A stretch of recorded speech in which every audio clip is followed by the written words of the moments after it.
Ladies and gentlemen, boys and girls, I'm the Gnarly Gnome. This is Cincy Brewcast. It's the voice of Cincy Craft, and we're back.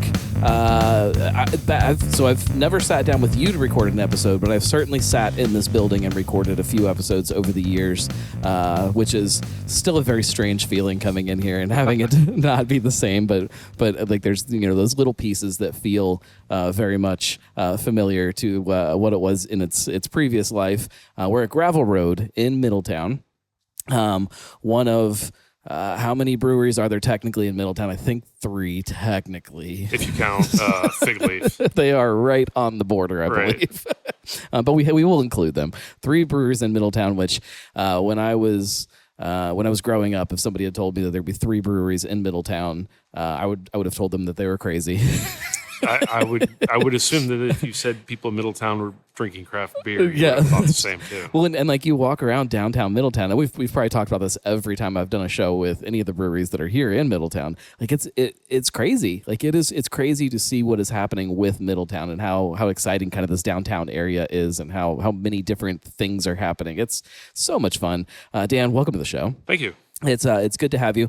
The beginning of the show is always very stressful for me because I feel like I'm always forgetting to do something. I mean, making sure everything's recording, and it's very stressful. You'd think after 10 years I would have it down to a science, but I don't. I'm just always making it up as I go along. Nope, it's the same as a brew day, man. What am I forgetting today? Yeah. What did I forget to do? Yeah. Let's start things off the way every proper beer podcast should. Let's drink a beer because it's a beer podcast. Why wouldn't we? You poured me the alt beer. What is the name of this one? So that one is it's actually called That's Not My Wife, Steve. Okay. I assume there's some kind of a story there. Yeah. So there is a very vociferous local we love him, named Steve Lewis. He has a beer named for him over at New Ales called Shut the Hell Up, Steve. Because he's someone who will go down to like the city councils and whatnot, and just he'll let them have it and speak his mind. And he was in here a couple of weeks ago, and he starts talking to one of my other regulars' wives, apologizing for not being here and everything. It's been a while. I need to support you guys. And then that regular comes out, and he looks at him. He's like, "Oh, Andy, where's your wife?" And Andy's like, "You're talking to her?" And then he looks at her, looks at my girlfriend, looks at her, looks at my girlfriend, and then walks out very bashedly. So I was like, hey, all the other names I was coming up for an alt beer were not necessarily things that could be, or things that could get twisted in a way I didn't want. Right. Especially in this atmosphere and climate that we have today. So I was sitting there going, man, I've been wanting to name a beer after him. There it is. That's funny that it's the same Steve from New Ales with a beer named after him. That's great. Yeah, and if he hears Fig Leaf has to get on it now. Yeah, right. He goes down to Fig Leaf too. So if you guys know Steve Lewis. What is a German alt beer? Can we start with that? Because I think it's one of those styles that very few people are familiar with. Right. I'm only like a little familiar with it. So alt beer means old beer in German. Right. So it's a reference to it being an ale versus a lager. It comes from Dusseldorf. It's an easier drinking beer, something that I kind of gravitate towards. But it was coming out. It was coming out in a time when lagers were prevalent, so hence the name Old Beer. And it's just it's a little malt forward. There's 3 major ones out of Dusseldorf. They can be anywhere from super light to a darker color. I geared mine kind of in the middle because I like that copper color. But it's just a 4.5% easy drinker. It's an ale, and the Germans called it an old beer because it was the old style of doing beer. So it's a very malt forward beer, especially when you throw it up next to some of the other German beers of that era. The lagers and the Helles and the Pilsner and all that stuff was happening all at that same time. It is. You had Dusseldorf that was just hanging on to kind of their tradition, which I appreciate. I think that there's a big part of beer that is about some of those historic traditions and hanging on to them. I think it's important too because. Not only for the Germans, but for the Americans, so much of our idea of beer is the Bavarian beer culture. Sure. And there's a whole country there. Upper Franconia, you're going to find nothing like Bavaria. So not getting pigeonholed, just like as a craft brewer, I get tired of being asked about IPAs all the time. Right. So understanding that there's these whole cultures of beer that are in Germany or other countries, for example, to explore. And it's kind of one of the things that I like to do is I like to look at kind of the obscure, I refer to them in general as pub beers. Yeah. Right. So That makes sense. like a Japanese rice lager that I've got, that's something you find in the small little izakayas in Japan. Beers that are made for drinking. Yes. Which, yeah. which when you say that out loud sounds ridiculous. All beer is meant for drinking, but like there is like a cultural thing about drinking, about just sitting and drinking beer with people, and something that you can just sit and you don't have to sit and fuss over it. And I know that was a commercial that those people put out one time, right. Fussing over your beer, but there is different sides to the beer experience. Sometimes you want to kind of dig your nose into it and really kind of pick a beer apart. Right. Sometimes you just want to drink with your friends. No, yeah, exactly. Most of my friends who are brewers, we call it working for a beer. Yeah. So, and one of the things that I like to point out to a lot of people, and I think the industry is gravitating this way in a bit, is that you can do beers like an alt beer or like a rice lager, and they are two-sided. If you want to work for it, there are really complex and delicate flavors and notes there, but they're not so overwhelming and in your face that they can't be a garage beer. Well, and I think that from the drinker's perspective, I think that craft beer fans for so long have been working for their beers and really kind of fussing over them and picking them apart and trying for the newest thing and the biggest thing and all that stuff, that there's some exhaustion that's setting in with that, and people are settling back into these habits that have been around for centuries at this point of just sitting and down and drinking a beer. And, yeah, for sure. I think that's why we're seeing such a popularity of some of those styles that maybe are more drinking beers, or the lighter stuff that America has bastardized. Right? Yes. No, we won't speak their names out loud. But I mean, even craft breweries, like we see them kind of leaning into some of those light beer styles that, like, again, if you had told me, 15 years ago that that's what some of these local brewers would be making, I would have told you were crazy. Right? You're like, oh, craft beer. 20 years from now, it's going to be light beers and garage beers. No, you're nuts.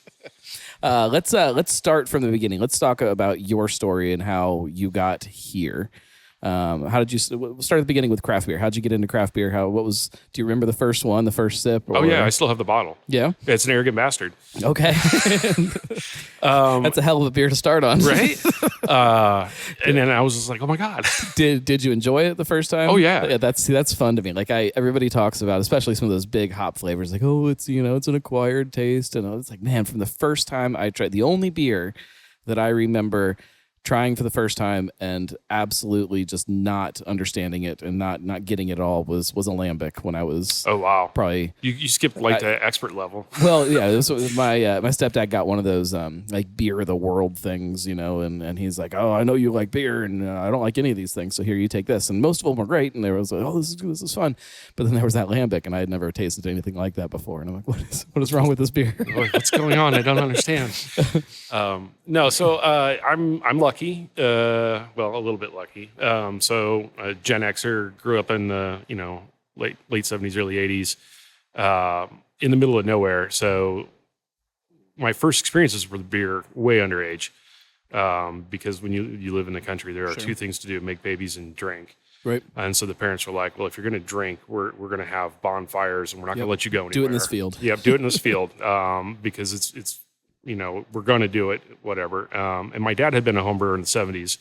So even when I was doing that, I wasn't getting crappy beer. He was introducing me to things like Low and Brow and stuff like that. What got him into home brewing? He was a chemist. Okay.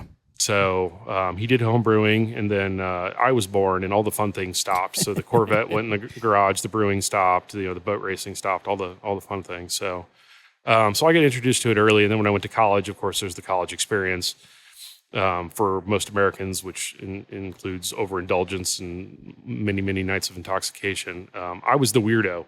While everybody was out getting, 92 can cases of Natty Light and Beast for 12 cents a can, I was the guy who was handing over $9 for a Heineken. Right. Which at the time, that was, they're looking at me like, why? And I'm like, first of all, have you smelled what you're drinking? Right. Have you smelled yourself afterwards?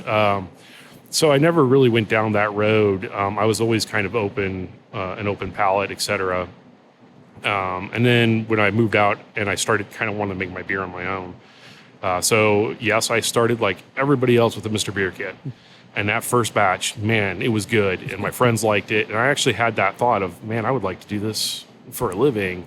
But 20 years ago, that wasn't a thing. Yeah, that's an interesting thought at that time, because that isn't a living that you...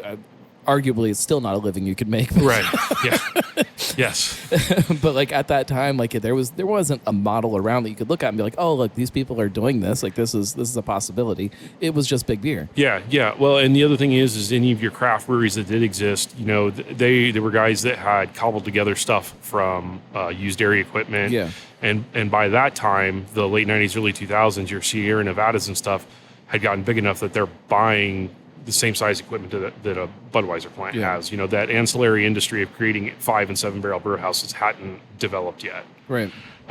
So there was no really getting into it. But I kept chugging away, and it was kind of, you know, my dad supported the habit. He helped me where he could. You know, the next 5 batches of beer were terrible, which I think is the thing with most home brewers. I remember painting the ceiling of my apartment at the time with a raspberry stout because I screwed up the sugar addition.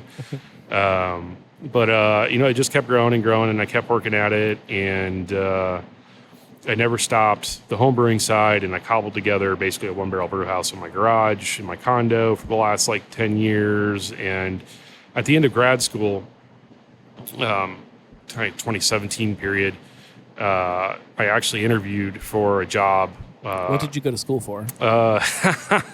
So the first time around, I got a computer electrical engineering degree, and the second time around, I ended up with a master's in history. Okay.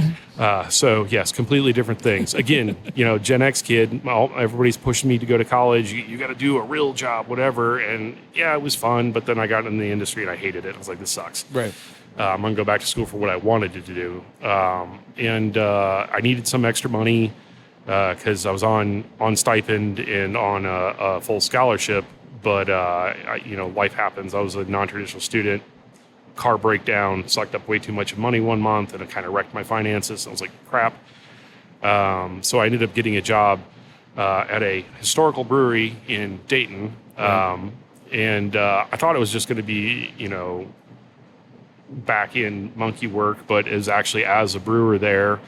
And so over the next like 7-8 years, I worked my way up to kind of the head brewer position, cleaned up some problems that they had there, rewrote some recipes, really got into the history of beer because it was a fledgling field of study that was officially recognized in 2018. And it just went from there. And I've always been someone that really didn't like working for other people most of the time, especially when those people didn't necessarily understand the job or the business that they were running. Right. You know, like I said, I brewed out my garage for like the last 10 years, and my friends were supporting that habit. It was basically a way for me to experiment. I'd say, hey, here are the 3 things that I want to try. They would vote on it. I'd say the batch is going to cost, you know, $60 for me to make. They'd chip in the money. They'd get 90% of the beer. I'd keep a 6-pack and on to the next thing. Right. So between that and in my relationships with my peers in the Dayton brewing industry, who taught me a lot, when this opportunity came up, my friends were just like, if you don't do this, we're going to kill you. You know, I sat down with the previous owner. We talked a lot about what I wanted, what he wanted for the downtown area, and it was a lot of the things that meshed up. And I made the worst financial decision of my life and started a small business, and here I am. I feel that pain. Right? But there's also a freedom in it, you know, like there's, you know, doing something that you do love and that you do enjoy. Yeah. Like there is a huge freedom in that, and a huge almost weight off your shoulders of, you know, working for somebody else and doing things the way somebody else wants them done. Right. Well, and you know, and it's, you know, a lot of people like, you're still working like 70, 80 hours a week, and I'm like, yeah, but I'm working for myself. Right. Right. And I don't have to, you know, if there's a problem or something breaks, I don't have to sit there and explain to someone why it's necessary that we fix it and spend the money. I know why. I go out and I do it. I don't necessarily like to spend the money, but I know that it needs to be done. Or vice versa. There are things that somebody else maybe would say, we need to spend money on this. Like, no. Like, we can hold off on this. We do this instead first. Exactly. You can make that decision. And, yep. As a small neighborhood brewery, which is what this is, there's a lot of those things that pop up that it's like there's 100 things you could do. Yep. What's the right one to do? Right. And there are a lot of places screw that up. It's easy to screw that up. Yeah. Yeah. It's easy to look back and I'm like, oh, that's not what I should have done. Yep. I've had a couple of those. It's just been like, oh crap, shouldn't have done that one. talk about the process of getting this open. I know it probably took a little longer than you wanted it to. It always does. Yeah. Coming into it, the previous brewer was doing gluten-free beer. He was doing alternative grains, and he had definitely had a different setup in terms of his process than I did. So I went through a brew day with him just to see kind of how he had things plumbed and put together and whatnot, and quickly realized, yeah, none of that's going to work. Right. So there was a period there. I was really hoping to be open by like May, and it turns into, you're pulling things apart, you're putting things back together. Literally the first batch of beer that I did, it was everything that could go wrong was going wrong. And a friend of mine, who's now down at Warped Wing, Colton Gaby, we were working together, and it was 14 hours and we got the beer done. And then the first thing that happens is the pump in the chiller shreds itself.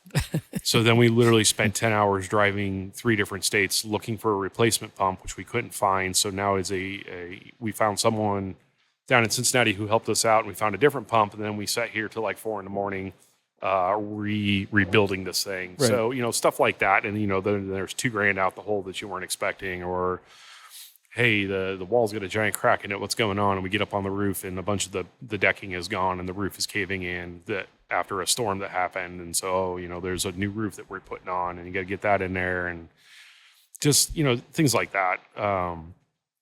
So, went through doing that and some minor electrical things here and there. And there's still some things that I've got to fix, but everything pretty much is running 90% of the time.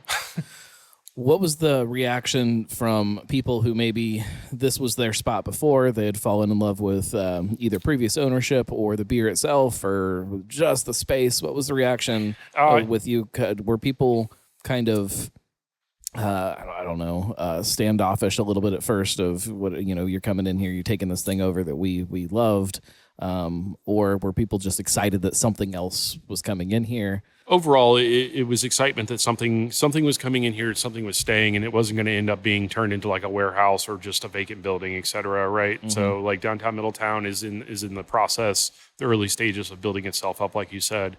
Lots of small businesses. They've just got done redoing all of Central Avenue. So overall, it was, yay, we're glad something's here. We're glad something stayed. In fact, there was a group of people that came in late June before I was even open. I literally only had one beer that I could put on tap, and they're like, will you be open for Pride? Okay, sure. When is it? Tomorrow. Oh, I only have one beer. And they're like, that's fine. We'll bring lots of people. And they did.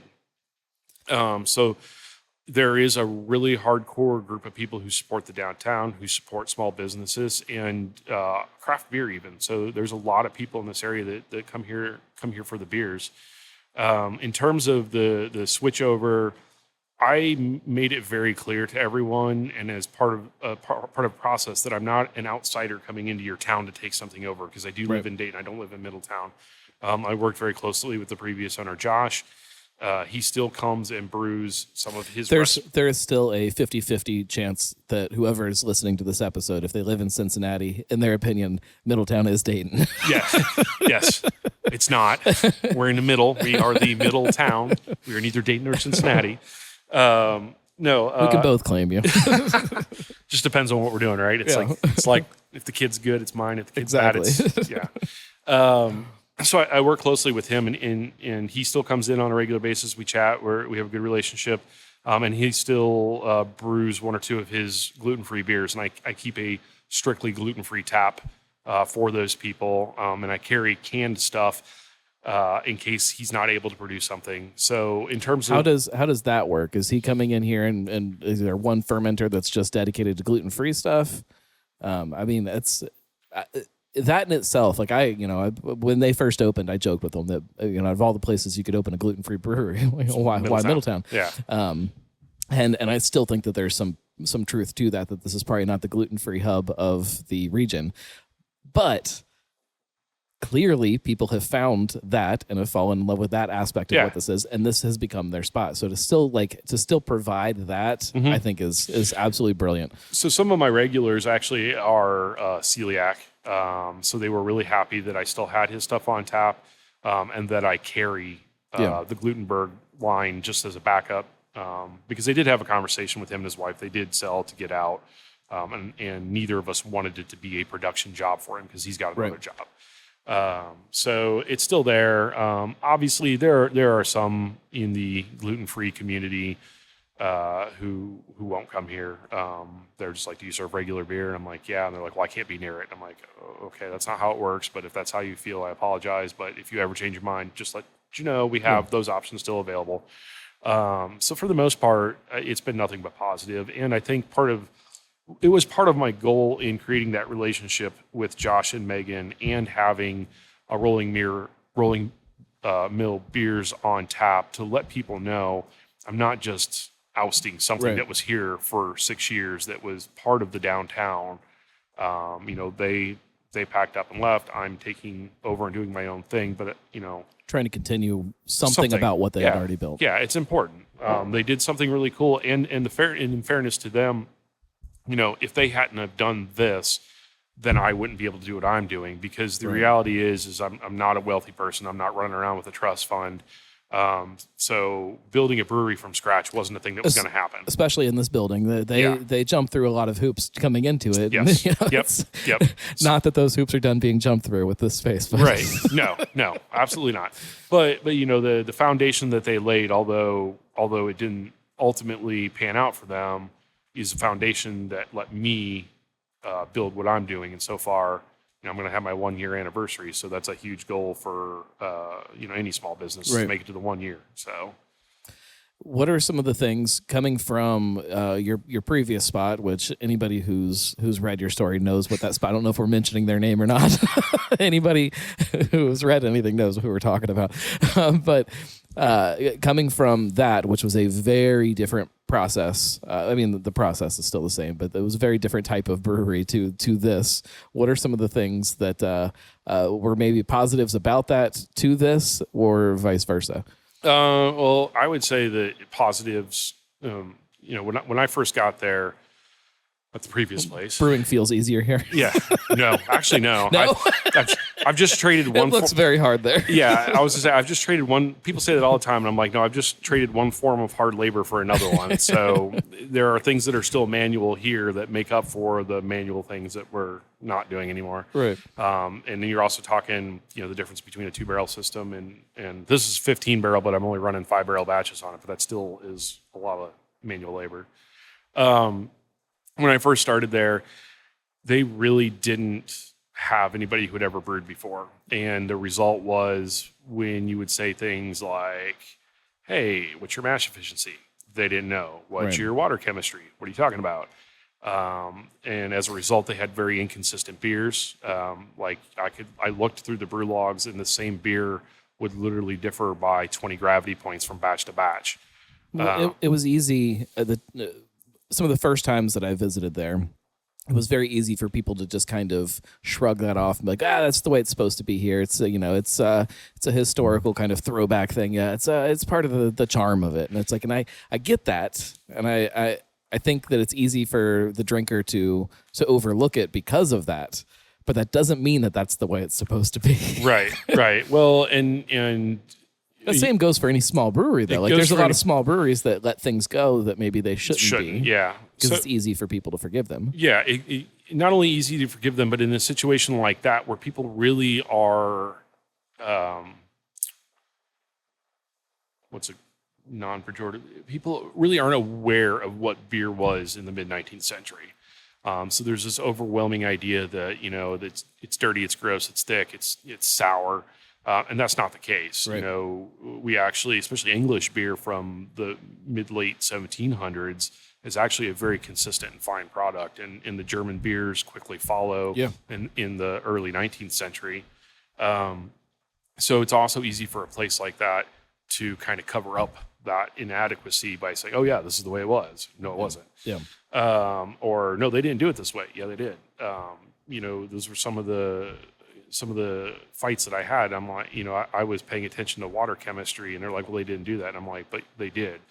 I can read in British brewing manuals in the 1780s. Yeah, the stuff that was happening in Great Britain at that time was pretty advanced. Yeah, they're like, if you have hard water, you can treat it with chalk. And I'm like, they're paying attention to water. Do they understand the microcosm? No, they don't. But they know that they can change things. They were sometimes checking the gravity of their wort with a stick that they would taste. Be like, yeah, this is right.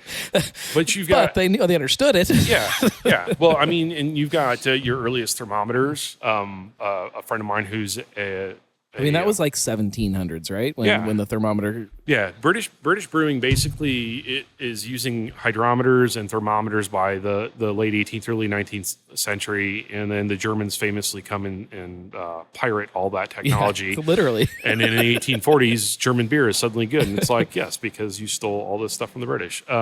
But, so there were things like that I was paying attention to and being like, look, listen, you've got 200 pounds of grain to get a 4% beer. That's bad efficiency. It shouldn't be that way. And they would have paid attention to that in the past. Britain stole some stuff from Germany too. Eventually, on the beer side, yes. there's a lot of lager beer happening in Britain now. Yes, yeah, it all evens out, guys. Yeah, it's fine. Don't get mad. It goes back and forth, right? But yeah, so I had to sit down and I had to figure out how did that system work, because no one had figured it out, right? And it was not based on anything. It was basically drawn on a napkin and said, "Hey, we're going to do it." So somebody probably looked at a picture in a book somewhere of some kind of historical. Not even. Somebody maybe described it to him at one point. Like, that's fun. Close to the truth. So that is fun, though. Yeah. So going through and figuring out how does the system work? How can I make this better? What are the issues that need to be solved? Where are the problems? Set me up for here. Right. So now I come into a system where what the previous brewer is doing is nothing close to what I'm doing, and any of the information and the stuff that he is using for his brews really aren't going to work for me. So setting down and just going through that whole process again. Now, there were some differences, like, I could look some of this stuff up because this is a system that I can say, right? So it made some of that easier. But having that already kind of design of this is how I'm going to solve this problem, I just sat down and did the same thing here. It's there, when Fig Leaf came in and new ownership switched over and everything, that transition had to be very difficult for them to try to keep the people that were coming in that building that expected something happy. You expect some of those beers to stick around. People still expect some of those beers to stick around. When you're coming into this space, it's such a change from what was happening before that you do get like a little bit of wiggle room too with people, though. It's like, hey, we're going to try to, we're going to carry on the things that we can, but this is dramatically different than what things were before. And it gives you that freedom to kind of take off on your own direction and do things your way too. Yeah. But and that was a huge thing about when I actually announced my grand opening. It wasn't until November because, I wanted to make sure that I had my stuff where I wanted it to be. There was also the matter of, I had to wait for city and council approvals to repaint the building. So one of the things that I was fighting to begin with was, no, we're not Rolling Mill 2.0. No, I'm not Rolling Mill. I'm something different. So I kind of kept a low profile until November. But it also gave me time to again, work on my processes, dial my processes in, figure out the nuts and bolts in this system, figure out where my inefficiencies are, where things need to be changed, et cetera. So, but yeah, overall, it does give you a blank slate. And that's a little bit scary too, because, I'm not coming in here doing 90 million IPAs, and I'm not a trend chaser, which is something that I fight against all the time. Are you going to do this? You do this? No, I want to do my own thing. How do you find that balance between when you have people walking into your tap room and they're customers that want to give you money? Right. How do you find that balance between giving them something that makes them happy and is what they want versus chasing a trend and doing something because people want it? Right. So I actually looked to Woolly Pig. Okay. Right. Very, very trend chasing. Yeah, absolutely a trend chasing guy, right? Kevin, first of all, Kevin is amazing, good friend of mine. I discovered them by accident, like 2018. And I will go there every chance I get. Everybody should. But, I had a conversation with him once where you are at and the beers you are doing, right? You are in a very, let's Budweiser. Yeah. This shouldn't PBR, work. this shouldn't work. But the conversation we had is he said, well, first of all, the beers that I started off with were your simpler German beers, which are the precedent for the American light lager. Somebody's going to walk in your door and they're going to look at it and they're going to say, what is a Dortmunder? Right. And just try it. And they're going to be happy with what it tastes exactly, like. Right. And then you can start that conversation over time. Exactly. And then he said, the next thing we introduce is a Schwartz beer. It's dark, but it's it's light in alcohol and it's a light flavor. It's not punching you in the face like an English porter or a stout. And so now these people that have this preconceived notion that all dark beers are super alcoholic and super strong and super thick are going, wait a minute, what's going on? Yeah. And so you open that door for them, but you have to educate them. You have to give them the crack to walk through before you do that with that. And so that's kind of what I looked at here is if you look at all my original beers, they're things like Kentucky Commons, cream ales, Pilsners, even the Japanese rice lager. Someone comes in, what do you have close to a Mick Ultra? Try this. Right. Right. And so you open that door for them. And then all of a sudden I've got a porter that sells out in a month and, an Irish stout that sells out in a month and a half. Do you have a hazy IPA on tap? I have a hazy West Coast IPA. Which isn't a thing, but okay. Bell's did one, so I did one. Because I got tired. That one is, again, me being a smart ass. I had two groups of friends that were just harassing me 7 ways a Sunday about it, and half of them are hazies and half of them are West Coast. So I did one that was hazy and bitter with a grapefruit citrus to match the bitter, and I said, "Here's your one IPA that you get. Leave me alone." It's funny to me, like IPA is so hard to understand anymore because in my head, like that beer makes sense. You can call it a hazy IPA and it doesn't upset me at all. But call it a hazy West Coast, and maybe that gets under my skin just a little bit. But you can call it a hazy IPA, and that yes, it's a hazy IPA. But I think there's a lot of people like that, that are expecting one thing from something and upset if it doesn't meet those right. check those boxes for them. But people get too upset about stuff. Right. I'll probably always keep at least kind of one hop forward beer on, but I think that's a smart idea. But yeah, it's you have to. Boo. But the other one is, I've only got 8 taps plus whatever cask that I'm tapping. Right. And one of those taps is dedicated to gluten-free. So that's 7 taps to play with. So I'm also not in a position where I want to be chasing trends or chasing IPAs because I don't want to be that place you walk into. You can't be one of those breweries that puts 4 different IPAs on tap because that eats up half of your taps. Right. And the honest truth is the response that I have gotten from doing the things that I'm doing has been overwhelmingly positive, and people are just eating it up. Like the number of people that go, "What's a Kentucky Common?"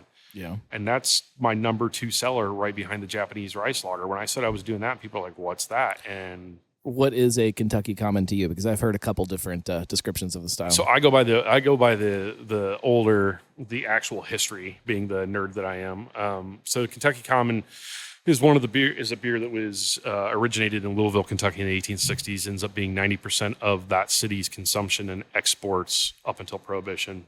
Prohibition makes it virtually an extinct style. Gordon Strong and some guys go out and do a paper, basically because Gordon was upset about this whole, it was a sour beer, Right. And just kind of lay waste to all of that and define it. And in 2018, both the BJCP and the GABF accepted as a style. So mine is corn, a high percentage of corn, because that was indicative of that style of beer. Right. Makes sense because you're in Kentucky. It's a clean beer, which we know from their research that it was clean. It was, or at least it was supposed to be clean. yeah. The instances of it being called sour when they looked into it was a result of it traveling for long distances or setting for a long time, which we know for a fact that's, until they're pasteurizing beer, all beer at some point is going to end up starting to turn sour. Right. Because it's in wood all the dang time, and it's exposed, and that's just asking for something lacto Right. or whatever. But if you read all the stuff that in the regions around where they were consuming it the most, there it's a super fresh beer, often kegged within 48 hours of brewing, so you knew that it was highly effervescent. Hence, it was a steam beer, which we weren't allowed to say, although they just got bought. Yeah, so maybe might not be allowed to say it anymore again. Yeah. So common. It's a little bit darker than your California common, and that is a result of some roasted malts that you find in it, some of the toasted and caramel. So it's got a little bit of that caramel note, a little bit of the idea of a porter, but it's like 1/10 of that. Right. But it's very easy drinking beer. So people like they're eating it up. They lay waste to that thing, man. So it's any style of beer that gets people to ask a question about Yeah. what is this or where did this come from. I think is fun. Yeah. And, it's getting the beer and be like, oh yeah, this is good. That's step one, and Right. then the conversation starts, and then people start talking about it. And that's what we want. That's what all these nerds. That's what we all want. Right, and then that is also part of what Kevin was doing at Woolly Pig, and I think that's something that craft beer has gotten away from a little bit. Was part of it was the original craft beer people 40 years ago. It was an education, like, hey, there is more to life than this single beer that we brew. There is all sorts of flavors and tastes, and they aren't wrong. Right. And somewhere along the line, the industry's gotten a little snotty, gotten a little full of itself.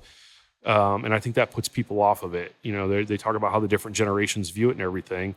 And, the current newest generation kind of looks at craft beer with a little bit of they have their nose turned up. Well, we can't do that. And there's still a plethora of people who don't understand. And if you don't educate them, if you don't talk to your customer, they're never going to know. And they're going to walk out of here going, well, I don't get it. Right. And oftentimes when you do something, if they ask it and you explain why, and then they're drinking it again, they go, oh, okay, that makes sense. Right. So, I've worked with David Nilsson before. We just did a beer and chocolate pairing. Yeah. And the people were just like, what are you talking about? Beer and chocolate? I'm like, yeah. And I'll never forget. It's been a few years, and I'm sure that there's other places doing it. But Rheingeist did a beer and cheese pairing. Yes, night, yeah. And it was the most fun that I think I've ever had at a beer pairing event. It's hilarious. It was something that I'd never really thought about before. Right? I mean, a beer cheese on a pretzel maybe, but I'd never sat down and had fancy hoity-toity cheese with beer. Beer, yeah. And it was incredible. Oh, yeah. And I imagine the same kind of goes for chocolate. You get that, the fattiness of chocolate with some of the things that beer can cut through. And man, it would be fun. Yeah. One of the ones we paired was a 40% cacao butter chocolate it was a Doppelbock. And so that's a very, almost like chocolate butter. Yeah. And that was just amazing. Just the play back and forth. I see the same reaction. I teach the UD lifelong learning class on beer up at Dayton. And the very last class that we do a food and beer pairing at Little Fish. And when I tell them a food and beer pairing, of course, they're an older generation. They look at me and they're like, you mean wine? And I'm like, no, beer. Yeah. And then just the looks on their faces like, I don't know about this. And then sitting there when they're having these foods paired with all these beers, anything from a Helles to a Lambic, and they're just, you can watch it. When those things connect, and both food and beer have a very distinct ability to kind of form memories very well versus other stuff. And I was at an event, one of the Winter Warmer festivals. And this was years ago back. I think it was probably the first one that the OCBA threw down at Moorline. And if anybody's never been to a Moorline beer dinner, they're awesome. But there was a dish that was like a Reuben egg roll something or other paired up with this rye. They used to do this rye beer. It was incredible. And I'm not a huge Reuben fan, but it made me a fan of Reubens. Was never before that a huge fan of rye beers, but it made me a fan of rye beers. Like those things all just came together and my mind exploded all over the place. And it changed my opinion about 9 different flavors that I, didn't enjoy by themselves.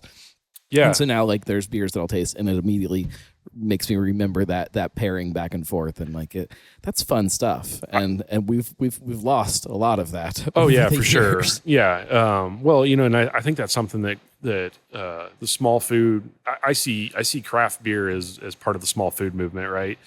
And we lost a lot of that beer and food culture because of Prohibition, and what it was replaced by was, mass-produced, homogenized McDonald's.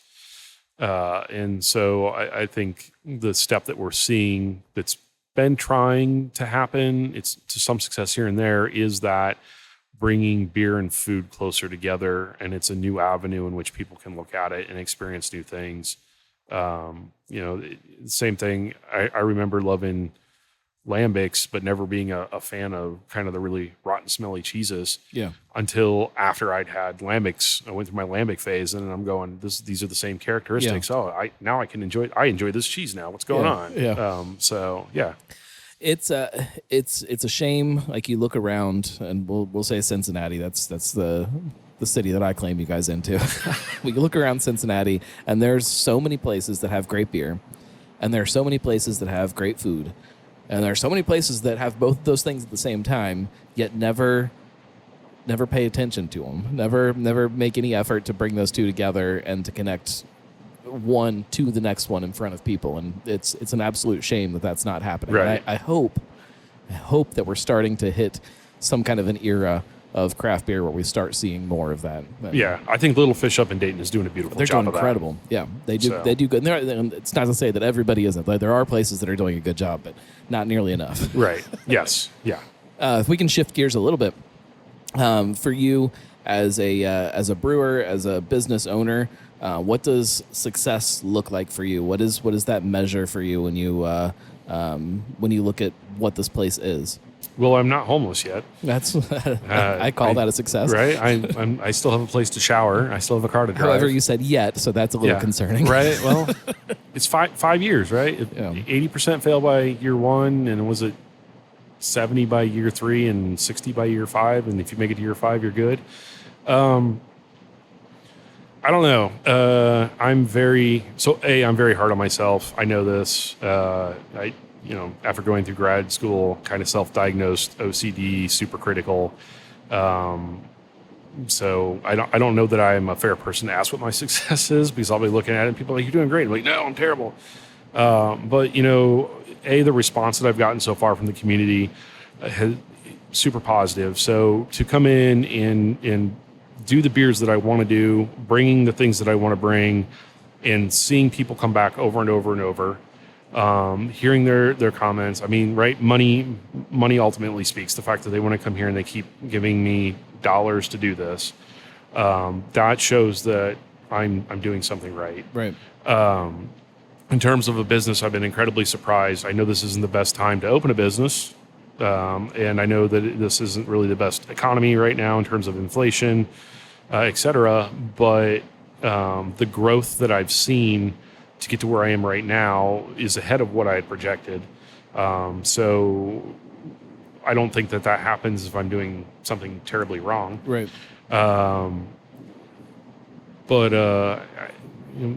I don't know. What's a good measure? What about, I don't know. Yeah, right? Like, I mean, the measure for me is probably very different than the measure for somebody that has to make a living off of what they're doing. For me, they're very, distinct things that I want a place to be and that I want a place to make me feel. Right. And that's the measure of success to me. But I think that's not fair to anybody. Something that John Haggerty once said to me was, if you consistently make a consistent beer and people come and buy it up as fast as you can produce it, you're doing it right. I mean, there's a part of me that agrees on that. But then at the same time, where is the separation between that and big beer and these places that we look at that we... Yeah, right. Is that a success? And there's a lot of people that say, absolutely, of course, look at it. But to me, it's not. I look at that and I'm like, that's everything that I don't want my beer to be. How can that be a success? Dip my beard in one batch, but not the next batch, so you can pick out the difference. Not necessarily. I'm not saying that beer shouldn't be consistent or that it shouldn't be, but I don't know that to me is the thing that I look at that makes something what I want it to be. Right. I think the beauty of his statement is that it can be interpreted multiple different ways, and John's a really, really intelligent man, but he's also very late. He's almost a Yoda. Yeah. Like, he'll say something, you'll be like, oh, okay. And then you're sitting there going, wait a minute, what did he really mean? It's got layers. So I think part of that is that if you are paying attention to your process, no matter what beer you're doing, if you're consistently making a good beer and people are not just a single one, but you're making consistent beer, and people are coming and buying it over and over and over, you're doing something right. And that's kind of something that like everybody wants to search for the medals and stuff like that. And it's all cool to get them. I want a bunch before I'm not, because it's also very subjective. Right. Right. It's all subjective. Right.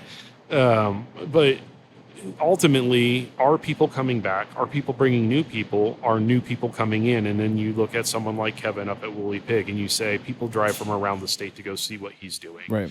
And so I think in terms of measuring my success, I kind of take what John says with my interpretation of it and look at that model and what Kevin has done at Woolly Pig. And I say, okay, I've got the community here. Guys who are used to a lot of IPAs are now drinking alt beers and, right. cream ales and Kentucky Commons, and they're not asking me for an IPA all the time anymore, or they're even coming in and having cask beer and it's blowing their mind. So there's step one, and they're coming back over and over. So the next step is of measuring success is, do I make it to year two? Obviously, but do I? That's a valid measure of success. Right? But do I start seeing a greater range of people who come from Cincinnati and Dayton on a regular basis? And I'm not talking like every week, but if I see someone from Springfield once a month, that's a pretty big drive, right? Right. Because now they're going to talk to those people, and then maybe someone else comes, and then eventually down the road, fingers crossed, I think the ultimate success is that I am something like Woolly Pig, where someone will drive from Cleveland down here, shack up in an Airbnb just to hang out here one day and have beers and enjoy the area. So, it's layered, and that may change. I think looking at your success also changes as you age with your business. Like what one person thinks is successful right out of the bat, a young brewer, I want medals, I want recognition, cool, versus someone who's 5 years in the industry versus I'm 10 years into the industry now, and what you're doing. So, well, most people, when I ask that question, the measure that they like to say is, I just want to see people at the bar drinking the beer and having a good time. And it's like, it's a great measure of success. It's probably going to happen quickly, and then you got to figure something else out. Yeah, right. or maybe you don't. Maybe if that is all that you need, then that's fine. I've never ever designed or thought about myself as being like a major distribution person. I've always looked at what I wanted to do in terms of this project for the entire time that I've ever thought about. So years and years and years, is I've always wanted to be that local, hyper local. The community is your core. Yeah, you might do some distribution in terms of kegs at local bars in the region, et cetera. But people are coming here to experience it. And part of that is because of the education aspect. I think even to this day, coming to the brewery is an experience that affects the flavor of the beer and who you're talking to. It gives me anxiety to think about that. I don't make I guess I kind of do make a product that other people are experiencing in their own spots. But the idea that you could make a beer and send it out into the world and trust that there's somebody putting it on a clean tap line and serving it properly and explaining it properly to somebody, that gives me so much anxiety to even think about that. I don't know how anybody does it. I don't know how anybody sleeps at night knowing that their beer is just out there and they don't know what's happening with it. There are multiple products to help with that. There are a whole line of gummies and pills, and then there's this thing that comes in bottles called alcohol. So yeah, when the anxiety hits, there are ways. There is, but that's also it's on me too, right? Like I wouldn't sell a keg out of here unless I was happy with it. Sure. And so for the first 6 months, people were asking for my beer around town. I'm like, no. It wasn't until I was like, okay, this batch I can sell. Right. There it is. So that's a little bit on me too. And it's the education thing too, right? Like you have to talk to your distributor or whoever is selling that beer. Luckily, a lot of my beer goes out to people who know beer. I have really good relationships with most of the bartenders, bar managers, or breweries who would carry my beer in Dayton. I'm not worried about them. And ultimately, if there's a place I'm worried about, it's my responsibility to decide, is the dollar more important or is the reputation more important? Yeah. Because if they can't explain it and someone doesn't like it and they talk bad about it, then that hurts me. So if someone can't do what they need to do to explain that beer and talk about that beer, then it's not worth it for the beer. It's not worth it. Yeah. It makes perfect sense to me, but I don't know why everybody doesn't think that way. Well, I think that there is a distinct, and we're seeing backlash from this a little bit, is there's a distinct group of people who did love beer, but they got into it because they're like, I like to make beer and I can make tons of money, right? Yeah. And so now we're seeing a lot of brewery closures because they overextended themselves trying to make the beer and trying to chase the money. And yeah, obviously I'm in a business. I want to make money. I want to be able to support myself and get to a point where, I've got a comfortable living situation, but I'm not full-on capitalist in the sense of I need to keep growing more. Getting yourself to a comfortable living position is very different than what it seems like some of these places have been trying to do. And I think that if you keep chasing that at some point, like you said, you end up doing what Budweiser's doing, right? You get to a point where you are mass producing a beer and it's losing character, but it doesn't matter because you're selling 50,000 barrels a year of it. Who cares? I don't ever want to be there. If I get to a point where I level out, but every year I'm making money on the product that I'm sold and I'm doing the things that I want to do and that quality and that idea is there, that's where I want to be at. And I think that's much more sustainable. And I think the what we're seeing in the industry now is that the small hyper-local breweries that are doing 1,000 barrels or less a year, that is sustainable. Yeah. But the people that have tried to distribute, they've taken on debt that they can't have. The market is now flooded. Just go look at the 52-foot Kroger. Even Workwing only has like a 2-foot section. And they're one of the few breweries that is still in Kroger at this point. Yeah. So it sounds like we're getting a pretty good picture of what your measure of success is, whether you have a good handle on it yet or not. Right. It's in there somewhere. It's there. Yeah. Do you feel good about where craft beer is right now, or are you one of the people that's buying into all the doom and gloom that everybody likes to? I don't buy into the doom and gloom. They've been talking about a bubble burst for years and years and years, and I said, as a historian, you look at it and you say, you know what, we've got 9,000 breweries in the country at this point. We had 5,400 in 1880. Right. So per capita, we had... We're not even close. We're not even close. It's, when you look at some of the numbers, and again, just looking at Cincinnati, some of the numbers that some of those breweries were making at that time. Oh, yeah. Granted, there's not as many breweries, or weren't as many breweries in town then as there are now. But there also weren't nearly as many people. Oh, yeah. And the amount of beer that was coming out of those breweries dwarfs anything that's happening now. Yeah. And even including Rheingeist, it dwarfs what they are doing. Oh, yeah. Yeah. I mean, if you look at Dayton, like the late 1800s, at one point, Dayton had 15 breweries in the late 1800s. It's got 20 now? And I'm like, okay, so you've got 5. So per capita, no way. And how many closures have we had in Dayton? 1. Right. So I think it's an up and a down. I think, like I said, the doom and gloom, everybody's talking about all the brewery closures. But if you look at those brewery closures, they're people that took on extra amounts of debt to try and get into this distribution game, and it burned them. You're chasing pennies. Yep. Right. If you just jump into it and you don't have the market for it, then you're paying for equipment that's not making anything. So I don't think so. I think if I remember right, you might need to double check me on this, but within the last year, I believe that the BA did an analysis and that the segment of the craft brewing industry that is the 1,000 barrels or less actually increased. Yeah. It's the bigger guys that were getting hurt. And that's where I'm at. And we see that. Even the quote unquote bigger craft breweries around, we see them trying to find ways to either make themselves feel smaller, make themselves physically actually be smaller. Like they're understanding it. All you got to do is look at the number of breweries that you can't find in the market anymore. I mean, I used to be able to find Oscar Blues all the time. Oh yeah, and they're down in Nashville, and they've pulled back from the market in the last 3 years. Well, I think there's other. Weren't they bought by like Monster? I think it is now. I believe Canarchy is no longer the name of the company. I think it's just Monster Brewing. Is it? Yeah, because they bought someone else too recently. But I mean. But you see it even with the places that we do see, most of them that we do see, like in Kroger or whatever, we see them adding on other tap rooms to kind of spread out where that beer is going and how it's being sold and what it looks like. And it makes them feel smaller, even if they're not. Well, it's a smart move. And if you look at it in terms of the business model, right? Like if I'm selling to a distributor, I'm selling to them at wholesale, so dirt cheap, because they need to get their margin on it. And then Kroger is marking it up. So if you're buying a 6-pack for $7.99, imagine what the brewery might be making $1 on it. Yeah.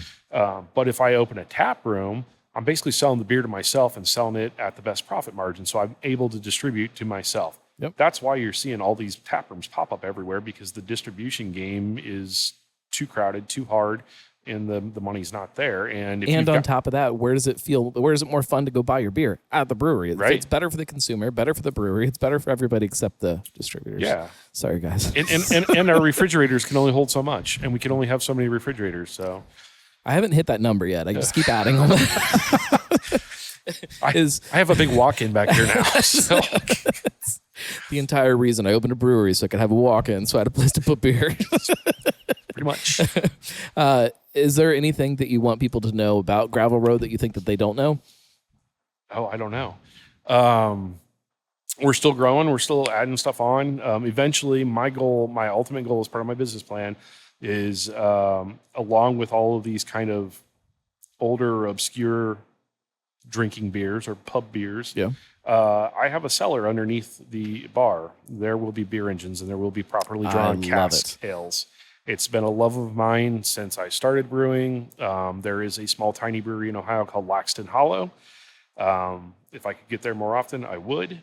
Narrow Path has 3 beer engines that they put in not that long ago. Yes, too. about 2 months ago, if I remember right, because I was cussing and swearing, and I was like, I wish I had that much money where I could just do stuff right now. Well, I think their bartenders were cussing and swearing too, but for different reasons. Because they put them in on their anniversary weekend. So the goal is hopefully by the end of the summer to have at least 3 beer engines in here, and have properly drawn cask ale. Actually drawn from the cellar underneath. Yeah. That's fun. Yeah. That's fun stuff. So it's already theirs are drawn from a fridge, for the record. Yeah. So the cellar underneath sets at about 65. I've got just one of those cheap air conditioners that you throw in a room to air condition it, and I'm just going to throw it down there and bring it down to 55. I got the racks already in there. There's a little bit of housekeeping that needs to be done because that cellar basically got used for a garbage dump for like 10 years. But it's cleaned out now. I just need to do some tidying. It's got a leak where the old coal door was, and I want that sealed up because I don't need mold on everything. Right. But yeah, once I can get kind of the housekeeping done and be in a spot where I can say I can spend X thousands of dollars to finish this project up.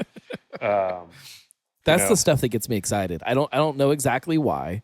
I don't know why I love it as much as I do, but it satisfies something inside of me that just makes me feel good. I'll tell you what, it excites a lot of people. One of my regulars, Bruce, he came in. He loves my best bidder. They're all like, "What's a best bidder?" And I'm like, "Typical pub beer in England." Yeah.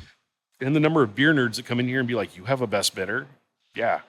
Specifically designed to put in the casks. So he had it here. He loves it. He drinks it all the time. He went to England. He came back and he set a pitcher on the counter. And he's like, "Damn, do you know what this is?" And I'm like, "Yeah, it's a best bidder drawn from a beer engine." He's like, "How did you know?" And I'm like, "You can tell by the way the foam and the waterfall is and the color, you know, and plus it's you, Bruce, so you drank a best bidder." And he's like, "Is this what you're talking about doing here?" And I'm like, "Yes." He's like, "How quickly?" And I'm like, "As soon as I have a few $1,000s." Just like, so it's amazing to me that like the thing that I talked about, he went and experienced, and then he's back here going, "Holy cow, this is amazing." And then his enthusiasm has infected all of his friends. Yeah. And they're like, "How soon, Dan? How soon, Dan?" And other people are like, "What are you talking about?" And before I can even educate them, they're talking about it and educate the customer's educating a customer. So I've got a whole slew of people that are like, win, win, win. And I'm like, if you guys just want to start donating money to the beer engine fund, like, so yeah, no, I that's been my ultimate goal. Like I said, I like the obscure, easier drinking beers. I'm going to continue to do that. And classically drawn, and I'll put anything in a beer engine. I don't care because people like, I've got the Japanese rice lager in casks back there right now. And people are like, "Why?" And I'm like, where do you think lagers were drawn from? Right. Like, beer engines and cask isn't just ale. Like that's how all beer was served up to a point. So, yeah.